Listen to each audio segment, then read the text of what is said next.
स्वर्गीय शिवसेना प्रमुख बाळासाहेब ठाकरे यांचा आशीर्वाद, मनोहर जोशी आणि गोपीनाथ मुंडे यांचं मार्गदर्शन आणि त्याचबरोबर ही सगळी कामं करणं त्या काळात शक्य झाली. मनोहर जोशी अतिशय सुसंस्कृत असे नेते होते. महाराष्ट्राचे मुख्यमंत्री म्हणून त्यांनी जेवढं चांगलं काम केलं, तसंच त्यांनी लोकसभेचे सभापती म्हणूनही अतिशय उत्कृष्ट काम केलं. या लोकसभेच्या संसदीय इतिहासामध्ये सर्व पक्षीय खासदारांनी ज्याला रिकॉग्नाइज केलं, ज्याचा सन्मान केला, असे लोकसभेचे सभापती म्हणून मनोहर जोशी यानंतरच्या अनेक वर्ष भारतीय जनतेच्या मनात निश्चितपणे राहतील.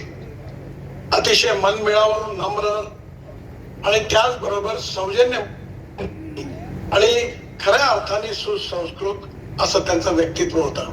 संस्कृत आणि मराठी या विषयावर, भाषेवर त्यांचं विशेष रूपाने प्रभुत्व होतं. महाराष्ट्रामधल्या मराठी तरुणांना रोजगार मिळावा, त्यांना व्यवसायविमुख तांत्रिक शिक्षण मिळावं आणि आपल्या आयुष्यात त्यांनी नोकरी मागणारे नाही, नोकरी देणारे व्हावे, या विचाराने त्यांनी सातत्याने मराठी तरुणांना उद्योजकतेच्या दृष्टीने त्यांचा विकास करण्याचा प्रयत्न केला. आज मनोहर जोशींचं निघून जाणं महाराष्ट्राच्या राजकारणातलं खूप मोठी हानी आहे. व्यक्तिगतरित्या माझ्यावर अतिशय प्रेम करणार असं त्यांचं व्यक्तित्व होतं आणि म्हणून मलाही विशेष रूपाने त्याचं दुःख आहे. मी सर्वप्रथम मनोहर जोशींना श्रद्धांजली वाहतो आणि ईश्वराने त्यांच्या आत्म्याला शांती द्यावं ही ईश्वर चरणी प्रार्थना करतो.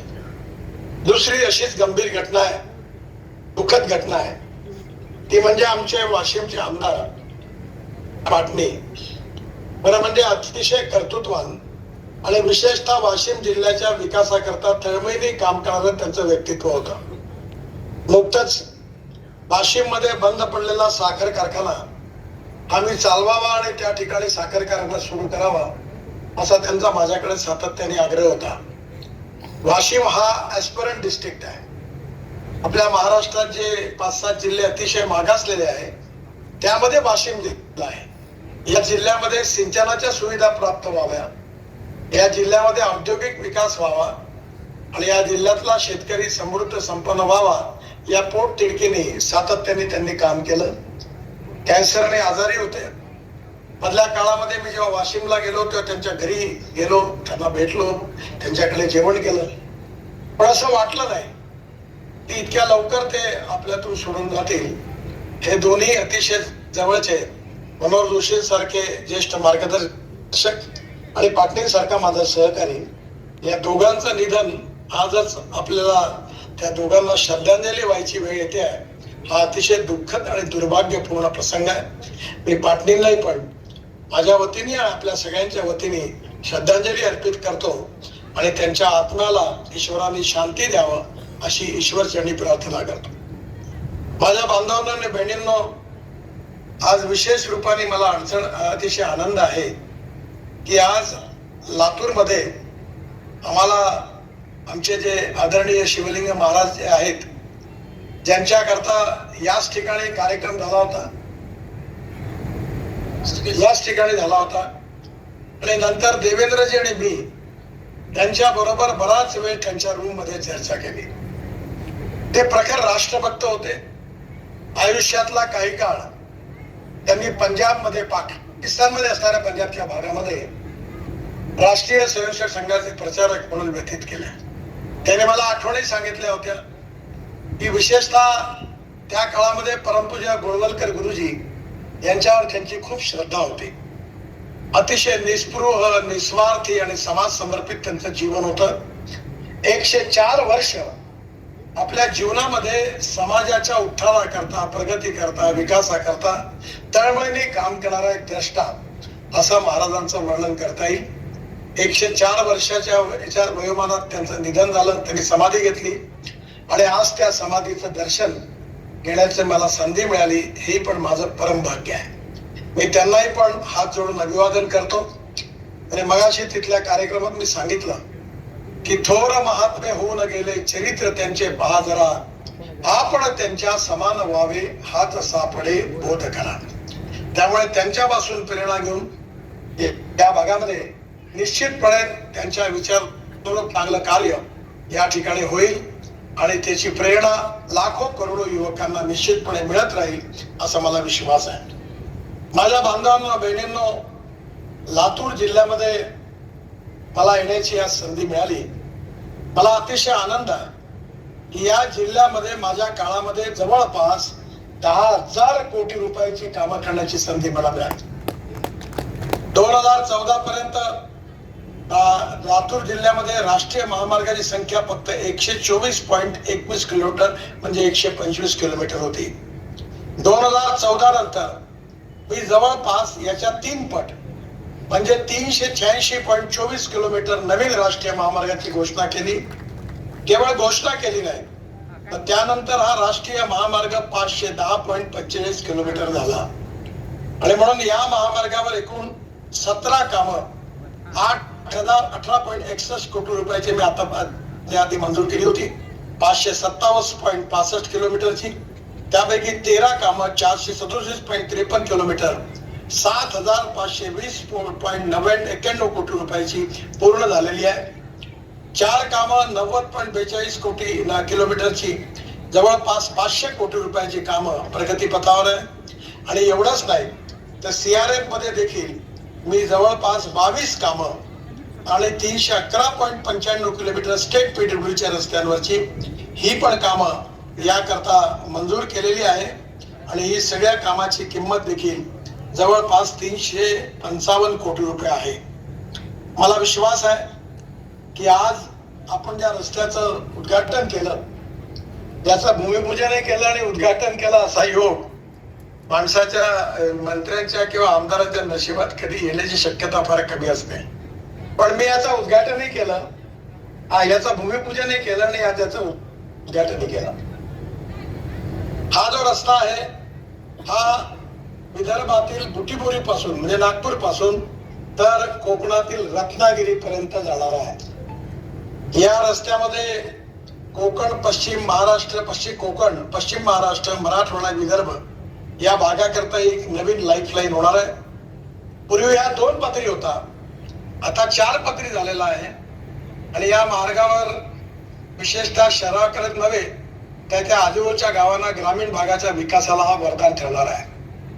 हा मार्ग रत्नागिरीतील मिऱ्या येथून सुरू होऊन कोल्हापूर, सांगली, सोलापूर, धाराशिव, लातूर, नांदेड, यवतमाळ मार्गे नागपूर जिल्ह्यातील बुटीबोरी पर्यंत आहे. आणि नागपूर ते बुटीबोरी आता आहे, पण मी 6 लेन मंजूर केलेला आहे. म्हणजे आता याला आपण नागपूर पासून तर रत्नागिरी पर्यंत म्हणायला हरकत नाही. आणि म्हणून हा जो मार्ग आहे हा नागपूर ते रत्नागिरी असा झालेला आहे. आणि मराठवाडा, पश्चिम महाराष्ट्र, कोकण आणि विदर्भ या जिल्ह्यांना हा जोडणारा आहे. आणि आज हा मार्ग पूर्ण होतोय याचा मला विशेष रूपाने अतिशय आनंद आहे. या संपूर्ण महामार्गाची लांबी 926 किलोमीटर आहे. आणि या महामार्गाची किंमत 30,000 कोटी रुपये आहे. या मार्गावर 30,000 कोटी रुपये खर्च झाले. आणि म्हणून हा एक अतिशय लाईफलाईन असा विदर्भ, मराठवाडा, पश्चिम महाराष्ट्र आणि कोकण या चारीला जोडणारी एक लाईफलाईन आहे. आतापर्यंत सगळे मार्ग जे होते मुंबई, पुणे, नाशिक अशाकडनं सगळे जोडल्या जात होते. पण हे विशेषतः महाराष्ट्रातल्या अति दुर्गम भागामध्ये, मागासलेल्या भागातून हा जाणार असल्यामुळे या सगळ्या भागाचा नक्की विकास होईल असा मला विश्वास आहे. आणि म्हणून नक्कीच मी आपल्या सगळ्यांना त्यानिमित्ताने शुभेच्छा देतो. कोकणातले जे 5 पॅकेज आहे त्यापैकी 1 पॅकेज पूर्ण झालं, 3 पॅकेजचे कामं सुरू आहे आणि शेवटचं पॅकेज लवकरच अवार्ड होणार आहे. त्यामुळे या महामार्गाचं वैशिष्ट्य असं आहे की माझं स्वतःचं दैवत म्हणजे माहूर, महालक्ष्मी, आपल्या माहूरची देवी, माहूर वासिनी रेणुका माता मंदिर, महालक्ष्मी मंदिर, उस्मानाबाद मधले तुळजाभवानी मंदिर आणि कोल्हापूर मधली महालक्ष्मी, या तिन्ही शक्तीपीठांना जोडणारा हा मार्ग आहे. मला आठवतं की माझ्या आईने मरण्याच्या पूर्वी ती पंढरपूरला, तुळजापूरला आली होती आणि गाणगापूरला गेली होती. आणि मला त्यावेळी नागपूरहून ती गाडीने आली होती. आणि तिने मला म्हणलं, नितीन, कधी काही झालं ते एकच माझी इच्छा पूर्ण कर. म्हणलं काय? तर म्हणे अक्कलकोट, गाणगापूर हा रस्ता तर एवढा खराब आहे की माझी पाठी पूर्ण खिळखिळी झाली. तुळजापूरचा रस्ता, कोल्हापूरचा रस्ता काही चांगला नाहीये. काही जर तुला शक्य झालं तर हा रस्ता चांगला करण्याचा जरूर प्रयत्न कर. म्हणून हा रस्ता झाला आणि आता गाणगापूरचा रस्ता चांगला झालेला आहे, तो कर्नाटक पर्यंत तिकडने चांगला झालेला आहे. त्यामुळे मला आज विशेष रूपाने आठवण झाली की आपल्या जीवनामध्ये ज्या आईने आपल्याला घडवलं तिची इच्छा पूर्ण झाली, याचाही मला विशेष रूपाने आनंद आहे. आणि म्हणून या भागातलं कृषी उत्पादन, या भागातलं विशेषतः साखर कारखाने, या भागातला शेतकरी शेतमजूर आणि या भागातल्या तरुण मुलाला आता रोजगार मिळण्याची संधी या महामार्गामुळे मिळणार आहे. माझी या सगळ्या आमदार खासदारांना विनंती आहे की जर उद्योग आले, उद्योग व्यापार वाढला तर वेल्थ क्रिएट होते, संपत्ती क्रिएट होते. उद्योग व्यापार आला तर भांडवली गुंतवणूक येते आणि उद्योग व्यापार आणि भांडवली गुंतवणूक आली तर सगळ्यात महत्वाची गोष्ट म्हणजे तरुण मुलाच्या हाताला काम मिळतं. आपल्याला अशी इकॉनॉमी डेव्हलप केली पाहिजे तर की ग्रामीण भागामध्ये विकासाचं चक्र तेज गतीने फिरलं पाहिजे. केवळ स्मार्ट सिटीज करून चालणार नाही तर स्मार्ट विलेजेस करण्याची आपल्याला गरज आहे. आणि आपला शेतकरी जो आहे, मी नेहमी सांगतो की शेतकरी हा अन्नदाता आहे. आज आपण गहू, मका, ज्वारी, डाळ, सोयाबीन सगळं लावतो, पण आपल्या विकासामध्ये, आपल्या प्रगतीमध्ये केवळ यांनी काही काम होणार नाही. म्हणून आपण शेतकऱ्याला आता ऊर्जादाता बनवलं. साखर कारखान्यामध्ये वीज निर्मिती केली, पण आता केवळ वीज निर्मिती केली नाही तर आता आपण पंजाब आणि हरियाणामध्ये जी परली आहे, राईस स्ट्रॉ, आपल्याकडे तणस म्हणतो, आणि आपला जो बायोमास आहे, बगास आहे, सगळ्या प्रकारचा जो बायोमास आहे त्याच्यापासून आता डांबर तयार करायला सुरुवात झाली.